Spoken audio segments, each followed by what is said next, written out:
90%? 90%. No máximo, 10% podem ser atribuídos aos arrependidos. Mas quais documentos? E devo dizer-lhe que, desses 10%, foi um fechar de porta na medida em que, se mais quisesse, possa garantir-lhe que mais tinha.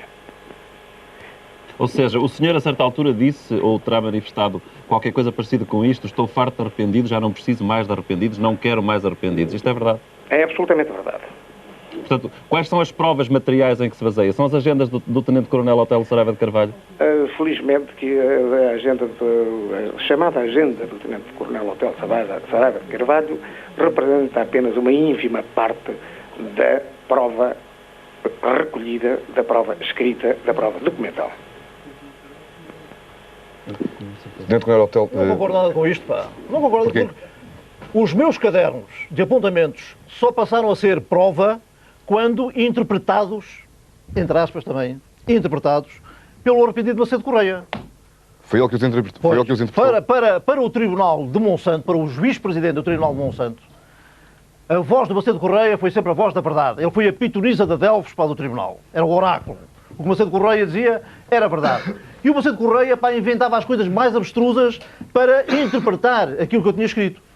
Opa, quando há um texto qualquer... E a sua interpretação não coincide com aquela... Estás à vontade do freguês. A sua interpretação não coincide com aquela que ele fez. Deduzo isso das suas palavras. Evidente, pá. Eu ao Tribunal, pá, procurei página a página, pá, o juiz-presidente do Tribunal ia-me perguntando o que era aquilo e eu dizia, pá, esclareci tudo. Agora, com a interpretação do Macedo Correia, então isto, o Macedo Correia, o que é que acha e tal? Isto deve ser assim assado e tal. Houve frases que lá estavam, pá, que o juiz-presidente perguntava ao Macedo Correia: ouça lá, isto é assim assado, isto não sei nada, nunca ouvi falar. Mas 2 dias depois, porque ele estava a viver na DCCB, todos os dias com a Polícia Judiciária, 2 dias depois já chegava ao Tribunal e dizia: olha, afinal, pá, doutor, eu lembrei-me daquilo anteontem e é isto assim assado. E transmitia a mensagem que tinha recebido a Polícia Judiciária. Mas afinal, o que é que diziam os seus cadernos? Os meus cadernos, o que é que tinha lá escrito eram nos cadernos? apontamentos. Toda a gente fala dos cadernos, mas ninguém sabe o que é que os cadernos têm lá escrito. Toda a gente fala dos cadernos do Otelo. Eu disse em tribunal, e companheiros meus disseram, que os meus cadernos provavam que, de facto, aquilo não tinha nada a ver com o ZP25. Mas o quê? Agora, quando interpretados... Aquilo o quê? Explique lá. O que é que tinha lá escrito nos cadernos? As reuniões, as pessoas que intervinham, Comissão Política da FUB de tanto tal. Fulano interveio e disse isto assim assado. Outro fulano interveio e respondeu... Mas há reuniões onde o senhor apareceu mascarado como esse senhor que se assume... Não, as reuniões não eram mascaradas. Só houve uma reunião... Em que foi mascarado? Em que, de facto, por exigência do pessoal da estrutura civil armada, nós acabámos por também enfiar para um pano branco na cabeça. Foi o conclave da Serra da Estrela? Foi, da Serra da Covilhã. Eu tenho aqui indicações de que o juiz Martim de Almeida Cruz não concorda com algumas afirmações que foram aqui feitas. Eu gostava que ele desse a sua opinião neste momento. Eu não concordo com o que ele diz. Aliás, gostaria de referir as ilegalidades e irregularidades que foram... Algumas coisas que eram interessantes. Algumas coisas que eram interessantes recordar ao Sr. Juiz. A primeira era, por exemplo, esta. Ele fala nos arrependidos e é preciso lembrar-lhe de que o primeiro arrependido, o verdadeiro arrependido deste processo, arrependido entre aspas, que foi o Macedo Correia, interveio no processo numa altura em que o Sr. Juiz já não tinha nada a ver com o processo. Aliás, curiosamente, esta história dos 90% e 95%, que lembra também agora uma história muito recente de percentagens semelhantes, esta história dos 5% não é da autoria dele sequer, é da autoria de uma famosa conferência de imprensa que foi dada pelos Srs. Procuradores da República ao diabo e ao crime, em que disseram precisamente este disparate. Ora bom, é preciso recordar-lhe que ele não tem nada a ver com isto. E é preciso não nos esquecermos de que o Dr. Juiz Martim de Almeida Cruz teve intervenções neste processo lamentáveis. É preciso recordar-lhe que foi da autoria dele, por exemplo, a incomunicabilidade dos detidos, a proibição de contactarem com os advogados, a obrigação dos advogados estarem acompanhados de polícias quando estavam a falar com os seus clientes. É preciso lembrar-lhe, enfim, outras coisas. Eu gostava de lhe lembrar uma coisa. Posso fazer uma pergunta ao Sr. Dr. Juiz? Eu não sei se há possibilidades técnicas disso acontecer. A tentativa de incriminar advogados. Silêncio, aí só um bocadinho. Vamos ver o juiz Martim de Almeida Cruz. A tentativa de incriminar advogados, quando os quis ouvir acerca de coisas que fazem parte do segredo profissional, quando quis perguntar-lhes e os inquiriu acerca de quem lhes pagava. Tudo isto é da autoria deste Sr. Juiz. Dr. Martim de Almeida Cruz, quer responder a estas acusações?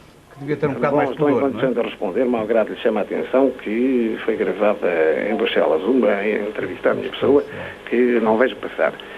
No entanto, em relação às afirmações que agora foram feitas em relação, digamos, enfim, ao instinto persecutório da minha parte, em relação, por exemplo, a advogados e a outras classes, digamos, que andaram à volta do processo, ter ouvido mesmo os advogados em declarações e não em inquirição, uma inquirição meramente testemunhal, acontece que, de facto, essas irregularidades, eu apenas pergunto, é que sofri cerca de 200 recursos para o Tribunal da Relação e todas as minhas decisões foram confirmadas. Creio que não tenho dito rigorosamente mais nada. Doutor Artur Marques diz que não é verdade. Por exemplo, o encerramento das sedes da FUP, que foi um ato perfeitamente administrativo, completamente ilegal, foi declarado ilegal como tal pelo Tribunal, isso não é verdade. Eu gostava de perguntar ao Sr. Dr. Juiz a seguinte. Ele recorda-se de mim porque um dia, logo depois das prisões, eu, por intervenção de um advogado, Dr. Jorge Fagundes, eu fui chamado a depor perante ele e a Isabel no sentido de esclarecer porque é que nós reivindicávamos que o Dido, que é um moço de Barcelos, antigo jogador de futebol, nós reivindicávamos como camarada nosso. E ele, o Sr. Dr. Juiz, acusava-o na base do seguinte, na base de que ele tinha feito um assalto a um banco e que já tinha sido reconhecido por vários polícias, por vários GNRs. Eu fui lá, eu e a Isabel, e descobrimos o seguinte, é que a acusação que o Sr. Dr. Juiz lhe fazia tinha uma pequena coincidência, é que ele estava preso connosco em Custóias. Dr. Martim de Almeida Cruz. E ele teve que o pôr em liberdade. Vamos ser rápido. Dr. Martim de Almeida Cruz, recorda-se deste episódio? Olha, respondo com todo o gosto. Lembro perfeitamente da conversa que tive com o Carlos Antunes e com a Isabel do Carmo e pergunto-lhes também qual foi a minha resposta processual. A resposta processual foi a livre detenção do indivíduo em causa. Ó, Sr. Doutor, foi pôr em liberdade. Mas onde é que o Sr. Doutor tinha descoberto os documentos para o prender? Ou ele fazia assaltos com o diretor da cadeia, ou era um absurdo prendê-lo, não era, Sr. Doutor? Eu, Sr. Doutor, lembro-me de que me disse que este processo estava cheio de buracos. Dr. Martim Almeida Cruz, responda, por favor. Eu respondo com toda a vontade, não me recordo rigorosamente nada de ter dito uma coisa dessas ao Carlos do Carmo. Desculpe. Não, Sr. Doutor. Então quando chamou o Ministério Público? Vamos terminar aqui esta parte do debate, que estamos a desviar-nos do objetivo inicial. Está ali o Dr. Coelho dos Santos, ele foi deputado independente do PSD e foi uma das primeiras pessoas a dizer que todo o processo das FP25 era um enorme... Recordo-me a palavra, Sr. Doutor, emaranhado. Devo ter dito que era uma monstruosidade. Uma monstruosidade jurídica. E os 5 anos que passaram vieram-me dar a prova rigorosa de que eu tinha razão. Eu estive a ler o papel agora, eu tinha-me esquecido. Eu apresentei um projeto de lei há 5 anos. E apresentei-o exatamente quando o Tribunal Constitucional disse há de haver uma segunda instância para julgar a matéria de facto. Exatamente ao contrário do que diz o Dr. Martinho, porque não é nada disto que se passou. O que entendeu o Tribunal Constitucional é que é preciso que a prova seja apreciada em 2 instâncias. E hoje, no ano de 1994, nós só temos a prova apreciada numa instância, ao fim destes anos todos. Ora bem, o Tribunal Constitucional disse o processo baixa para haver uma segunda apreciação de prova e eu apresentei a seguir o projeto de lei. E apresentei por muitas razões e até por esta. Eu disse, isto não tem mais solução. E não me enganei, porque não tem. O processo baixou há 5 anos e quando baixou detectou-se a primeira irregularidade gravíssima. Estavam o resto presos há 5 anos e a prisão preventiva é 3. E o acórdão do Supremo dilo, o acórdão do Supremo diz assim, houve aqui uma situação perfeitamente irregular. Estiveram presos mais 2 anos. Dr. Coelho dos Santos, eu não queria... Mas repare que isto tem interesse porque as pessoas não percebem isto. Eu andei a discutir isto há anos e ninguém entende isto. Isto é simples. O processo baixou, chegou à relação, a relação disse o mesmo, subiu, está neste momento no Tribunal Constitucional como estava há 5 anos. Há 2 anos. Como estava há 5. Exato. E ele baixou há 5 e hoje está como estava há 5. E hoje põe-se no Tribunal Constitucional o mesmo problema. É uma instância que aprecia a matéria de facto, como foi o Tribunal de Monsanto, ou são 2? Se o Tribunal Constitucional mantiver a posição anterior, torna a baixar e daqui a 5 anos a relação vai dizer se encontra ou se encontra processo para julgar outra vez a matéria de facto. Isto significa o seguinte: nós, a continuarmos assim no século XXI, ainda estamos com 100 e tal processos a ser julgados. E isto que eu tinha entendido há 5 anos, e não foi só isto, mas isto que para mim era uma razão fundamental, e eu no meu projeto de lei digo assim: a justiça nunca mais se dignifica daqui em diante. E os senhores têm a prova. A prova está aí. Sr. Eduardo Allen, é advogado dos 3 presos que estão agora a fazer a greve da fome. Quer descrever sumariamente a situação jurídica deles? A situação jurídica deles tem talvez pouco a ver com isto, porque eles foram condenados uma primeira vez no Tribunal de Monsanto, depois foram condenados no Tribunal de Portimão e tiveram uma coisa que é obrigatória no nosso direito penal, que é a pena única, ou seja, o juiz que julgou em Portimão tem que quantificar o somatório das condenações formando uma pena única que não ultrapasse os limites legais das penas, que no nosso país é de 20 anos, a partir daí voltaram a ser julgados 2 deles no Tribunal do Seixal. O que é que acontece neste momento? Acontece que no Tribunal do Seixal não foi feito como jurídico. Ou seja, no Tribunal do Seixal, por ignorarem o estado dos outros processos e as largas dezenas de processos que existem, dizem: nós não sabemos em que pé é que isto está, portanto, para já condenamos neste processo. Isto vai para os serviços prisionais. O que é que os serviços prisionais dizem? Você, em Portimão, tem 17 anos. No Tribunal do Seixal tem 1 ano e meio, 18 anos e meio. Se, entretanto, houver outras condenações em Guimarães, em Alenquer, em Arraiolos, em Évora, em Portimão, Faro, pelo país inteiro, isto vai-se tudo somando e temos uma condenação americana, que é muito bonito. Nós vemos um indivíduo de 40 anos ser condenado a 200 e tal anos de cadeia. Se isto já de si é absurdo, mais absurdo é se pensarmos no seguinte: um preso, quando chega ao quarto da pena, cumprimento da pena, tem o direito da saída precária, ou seja, pode ter umas saídas de visitas a familiares, etc. Quando chega à metade da pena, 2 meses antes, a administração dos serviços prisionais e o juiz de execução de penas têm que ter preparado o processo para a liberdade condicional. No caso destes 3 detidos, se o cúmulo estivesse feito, em princípio, um deles já teria sido com liberdade constitucional o ano passado. Outro sairia este ano e outro ou nos finais deste ano ou no princípio do ano que vem. Isso não sucede e, como tal, nada disto é possível. Dr. Eduardo Allen, se não me engano, houve hoje uma proposta do Ministro da Justiça a esses 3 elementos que estão detidos, esses 3 grevistas da fome. Suponho que não foi aceita essa proposta, que é, suponho eu, também, o regime aberto, o regime de reclusão aberto. Porquê é que não foi aceito? Bom, isso é uma decisão do foro íntimo dos presos. Eu calculo que a proposta não seria provavelmente o regime aberto, seria a proposta mais no sentido das saídas precárias. Mas, de qualquer maneira, o objetivo não é esse. O objetivo é que, de facto, haja uma articulação dos tribunais e dos serviços prisionais de tal modo que haja uma verdadeira quantificação das penas, ou seja, que se saiba quanto tempo é que aquele indivíduo está a cumprir prisão, para que não sucedam escândalos. Isto é importante, porque neste processo estes escândalos já começam a surgir. Eu tive, em 1991, um constituinte meu que estava em greve de fome a pedir a amnistia, e eu tive a preocupação de estar a ver processo por processo, e o homem já tinha cumprido a pena. Ou seja, ele não tinha que sair em liberdade condicional. Ele já tinha cumprido os anos todos a que tinha sido condenado e estava em greve de fome a pedir a amnistia. Helena Carmo, é capaz de explicitar melhor qual é a situação, nomeadamente José Alcobia, com quem acompanhamos? A situação do Teodósio Alcobia e dos outros 2 réus, portanto o Aldino Pinto e o Manuel Couto Ferreira. Qual foi a proposta do Ministério hoje? Já agora. A proposta do Ministério apontava no sentido de se eles... portanto, apontava...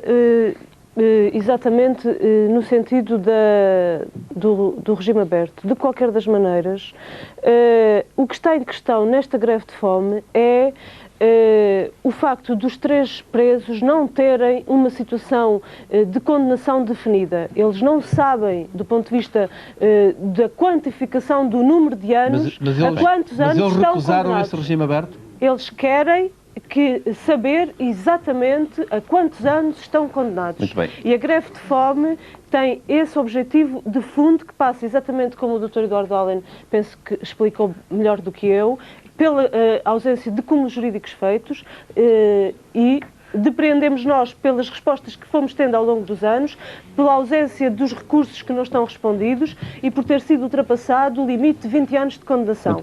Eles têm uma situação que, do ponto de vista legal, é inaceitável. Qualquer pessoa tem direito a saber, no mínimo, a quantos anos está condenada. E aí é que está a tal monstruosidade jurídica que falava o doutor... Não é só essa. Mas também essa é uma delas. Não De qualquer maneira... é só essa. Muito bem. Não é só essa. Doutor Coelho dos Santos, estamos quase a terminar, nós temos que agora aproveitar o tempo. Eu estava a explicar porque as pessoas entendem isto se lhes for explicado.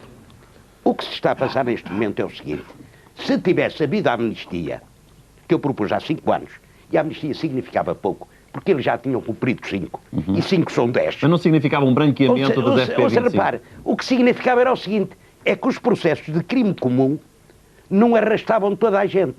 E cada processo de crime comum tem atrás de si, como autores morais, todos aqueles que foram condenados. Mais de 50 réus. Tem 70 ou 80. E agora ponha-lhe 100 e tal processos, com 80 ou 100 réus, e diga-me se no século XX isto pode ser julgado em Portugal.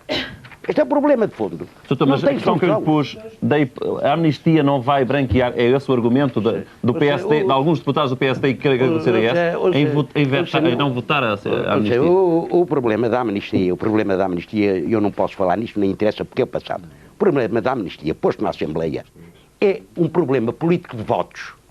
Só mais nada. Porque há um momento em que ela esteve a ser concedida. O problema é que andaram a calcular se tinham mais votos ou menos dando ou não dando a amnistia. E foi só isto, mais nada. Porque Nós temos muito tempo para acabar este debate. Paulo Esperança, da Comissão para a Amnistia, está a pedir para falar já há vários tempo.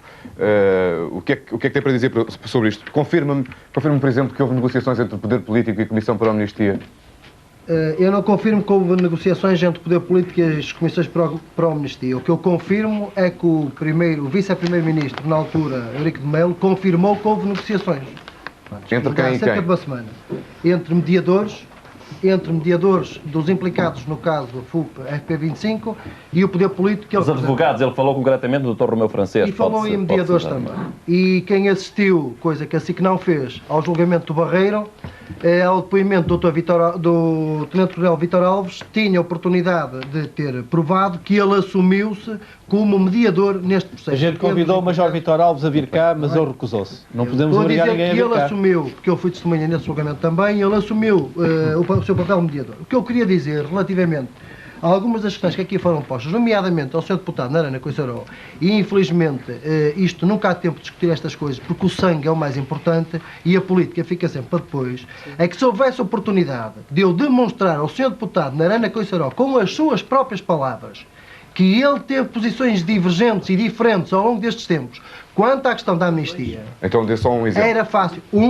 É um depoimento ao Jornal Público em que ele diz: o CDS não é contrário à amnistia de delitos de opinião ou crimes políticos, com exceção dos crimes de sangue.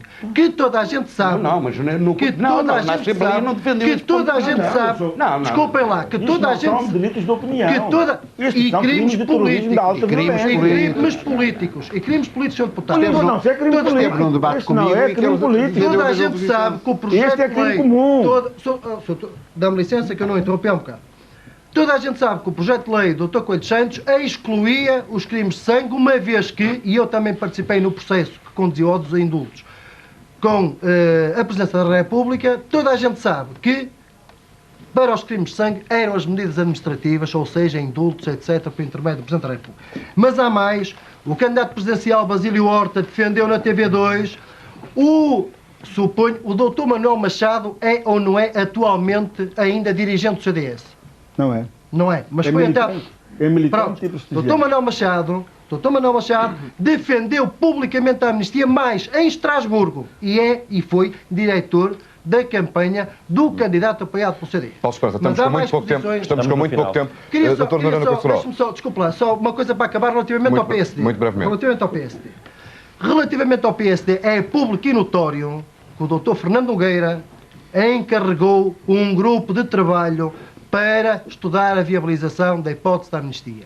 É público e notório que o Dr. Fernando Bruxado Coelho, no Porto, recebeu pela primeira vez uma comissão que integrava um ex-preso do processo para estudar a possibilidade de resolução deste processo. É público e notório que o anterior Governador Civil do Porto, o Dr. Mário Cerqueira Correia, do PSD, obviamente, recebeu uma comissão constituída, entre outras pessoas, por um membro das FPs 25 para estudar isto. A partir do momento em que o próprio ex-vice-primeiro-ministro declara isto, que a autoridade moral tem o poder político para vir dizer que nunca pensou na amnistia ou que a amnistia é uma coisa que deve ser posta para as calendas gregas. Doutor Noronha Conceirão, muito brevemente, neste momento, o seu partido aceitaria assinar uma amnistia, aprovar no Parlamento uma amnistia, nas mesmas condições que foi apresentada há 5 anos pelo Dr. Coelho dos Santos? Não, senhor. O partido... Não considera este delito de opinião? Nós não consideramos isso um delito de opinião, nem um crime político. Nós consideramos isso como um crime de alta violência, como um crime de terrorismo, e para isso, connosco não podem contar para nenhuma amnistia para estes presos. Eu vou pedir respostas muito rápidas neste momento. Vou pedir respostas muito rápidas. Temos também um deputado do Partido Socialista, Luís Filipe Madeira. Estaria disposto a assinar uma amnistia nestes termos? O Partido Socialista já da outra vez se manifestou disponível para estudar uma amnistia que resolvesse este problema. Neste momento, disse o Dr. Coelho, mantém. Pela mesma razão do Dr. Coelho dos Santos, porque de facto isto não mais tem fim. Odete Santos, PCP. Não exatamente nos termos do projeto de lei do Sr. Coelho dos Santos, mas nos termos em que apresentámos uma proposta na altura que fazia depender a concessão da amnistia em relação aos crimes da organização terrorista de determinadas condições.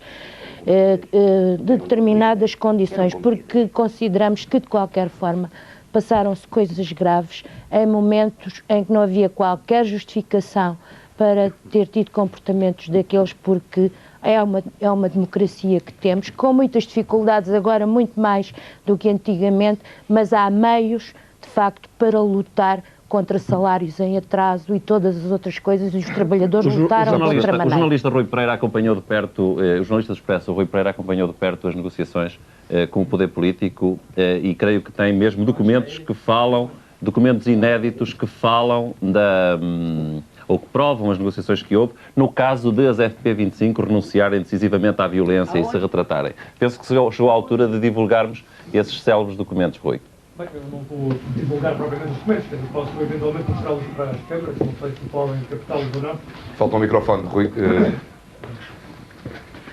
Obrigado. Eu dizia que não iria propriamente divulgar esses documentos, posso eventualmente mostrar alguns deles às câmaras. Este é um documento de 1987, é talvez o primeiro deles, é uma resposta da Procuradoria-Geral da República a uma interpelação da Defesa, em que basicamente se discutia a isenção de pena para réus condenados e, pura e simplesmente, a saída das pessoas que, eventualmente, com base no reconhecimento da acusação. Reconhecia-se a tese da acusação e acabava ali os processos das FP25. Portanto, é um documento datado de 14 de maio de 87, o documento é bastante mais prudente depois, no seu texto, depois há outros relatórios que o especificam. De qualquer modo, parece-me a mim, quer dizer, que é fundamental situar muito brevemente este problema do caso FUPA FP25 numa perspectiva e da amnistia, numa perspectiva um pouco mais dilatada. Mas esse documento existe, é assinado pelo Dr. Cunha Rodrigues. Sim, este documento é assinado pelo Dr. Cunha Rodrigues. O que é um facto é que as FP25 parecem não ter aceito essa, como é que vamos dizer, não aceitaram... Não foi aceito, não sei se não foi aceito não só pela direção militar das FP25, como também pelos arguidos do primeiro processo de Monsanto nesta altura. No fundo, a grande questão é esta: as FP25 aceitam ou não dissolver-se? As FP25 estão ou não arrependidas daquilo que fizeram? As FP25 comprometem-se ou não, a partir daqui, entrar na legalidade, digamos assim? Essa é que é a grande questão. Não, Carlos Magno, essa questão não era colocada. A questão colocada em termos como tem sido colocada até aqui, portanto, nós somos umas pessoas que andamos a fazer determinado tipo de ações e que ainda não pagámos nada do que efetivamente fizemos. Qualquer de nós tem mais de 7 anos de prisão, que em Portugal equivale a uma pena de 20 anos ao fim dos anos todos que estivemos presos.